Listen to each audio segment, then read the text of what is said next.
การเสียสตินิยาม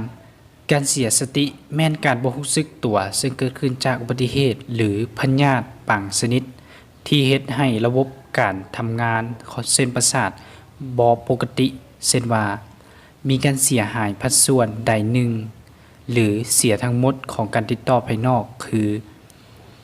การเหน่งติงความรู้สึกความฉลาดเฉลียว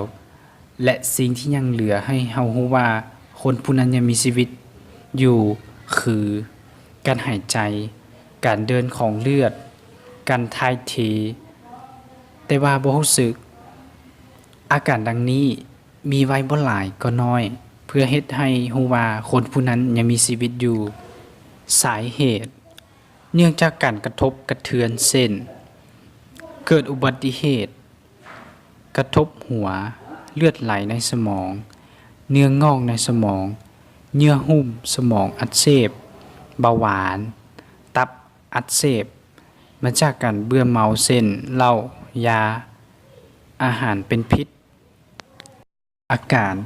1. คนเจ็บนอนเหยียดบ่รู้สึกตัว 2. ถ้าเราถามเรา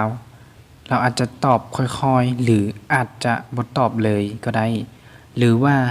เอาเข็มแทงเราอาจจะรู้สึกน้อยหนึ่งหรือบ่รู้สึกเลย 3. ถ้าปลุกให้ตื่นเราก็เฉยๆการปิ้นปัวถ้าเราเห็นคนเสียสติผู้หนึ่งโดยบ่รู้สาเหตุต้องปฏิบัติดังนี้ 1. ถ้าบ่หายใจต้องเฮ็ดการหันใจเทียมให้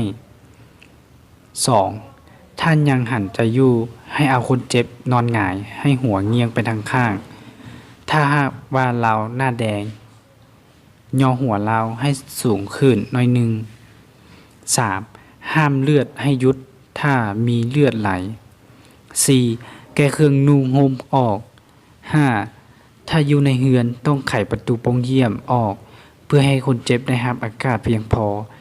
ถ้ามีคนมาหุ้มหลายก็บอกให้ออกจากคนเจ็บ 6. ห้ามดื่มน้ำหรืออาหารเด็ดขาดจะลงปอดหลอดลมตายได้ 7. ส่งคนเจ็บไปโรงหมอด่วน